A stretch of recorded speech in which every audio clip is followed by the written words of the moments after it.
Stay safe, happy learning. Say no to theft of electricity for the first time every time. मेरा नाम अमरनाथ है। मैं एक certified energy auditor हूँ और मैं एक पब्लिक यूटिलिटी कंपनी का रिटायर्ड चीफ इंजीनियर हूँ। स्क्रीन पर आप एक ट्रांसफार्मर का मॉडल देख पा रहे होंगे। ट्रांसफार्मर का ये लैमिनेटेड कोर है। कोर के जस्ट ऊपर उसके साउंडिंग किए हुए ये पिंक कलर में LV लो वोल्टेज वाइंडिंग है और ये ब्लैक कलर में हाई वोल्टेज वाइंडिंग है। यह एक प्रोटोकॉल भी है कि कोर के साथ पहले लो वोल्टेज वाइंडिंग रहेगा और उसके बाद हाई वोल्टेज वाइंडिंग रहेगा। हाई वोल्टेज वाइंडिंग पहले रहने पर ये कोर और इस वाइंडिंग को भी हाई वोल्टेज के लिए इंसुलेट करना पड़ेगा और फिर लो वोल्टेज और हाई वोल्टेज के लिए भी इंसुलेट करना पड़ेगा। इंडियन स्टैंडर्ड 2026 में हर तरह के ट्रांसफार्मर का वाइंडिंग रेसिस्टेंस कैलकुलेट करने का प्रावधान है।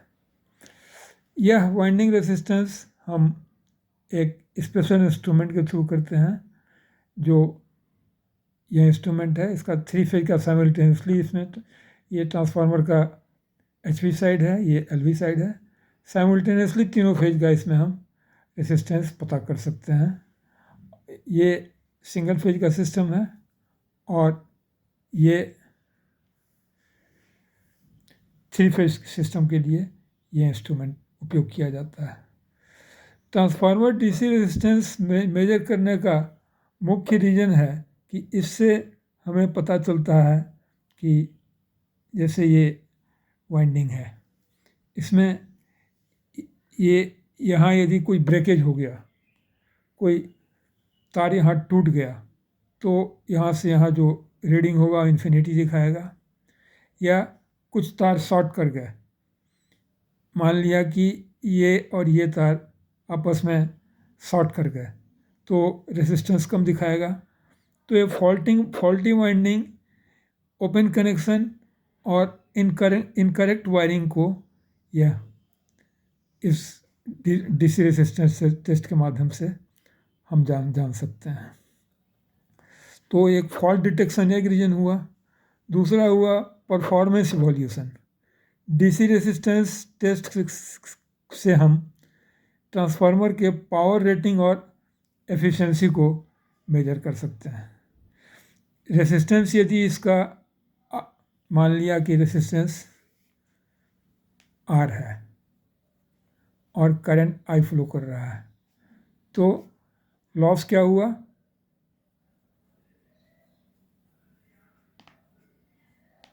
I²R।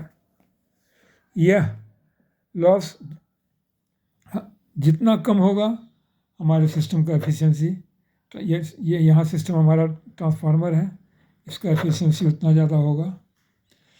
दूसरा, इससे हम ट्रांसफार्मर के सेफ्टी को भी इंश्योर करते हैं, क्योंकि रेजिस्टेंस यदि ज़्यादा हुआ तो हीट ज़्यादा जनरेट होगा और ट्रांसफार्मर जल्दी फेल करेगा।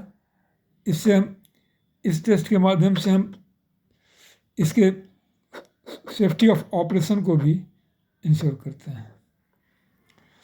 इसे टेस्ट करने के लिए इसमें ये ट्रांसफार्मर के वाइंडिंग में DC करंट अप्लाई किया जाता है और वोल्टेज ड्रॉप मेजर किया जाता है। मान लिया DC करंट है I और वोल्टेज ड्रॉप है मान लिया V, तो करंट है I और वोल्टेज ड्रॉप है V, तो ये इसका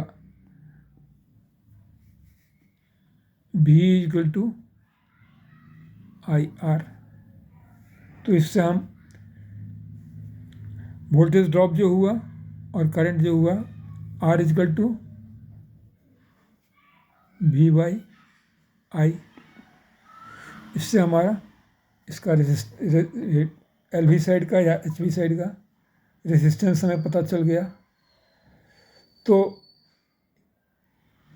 इससे इस टेस्टिंग का सिग्निफिकेंस हम यहाँ समझ में आता है हमें कि यह कितना इम्पोर्टेंट है।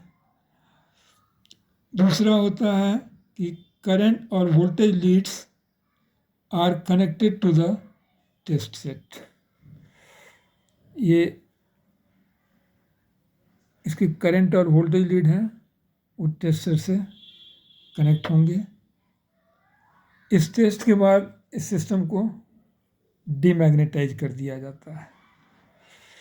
तो हम देखते हैं कि डीसी रेसिस्टेंस टेस्ट के माध्यम से हम ट्रांसफार्मर के सेफ्टी को इंश्योर करते हैं, ट्रांसफार्मर के परफॉर्मेंस को इंश्योर करते हैं, ट्रांसफार्मर्स के वाइंडिंग में किसी तरह का डिफेक्ट है, वर्कमैनशिप में कोई डिफेक्ट है, हम ये भी पता करते हैं।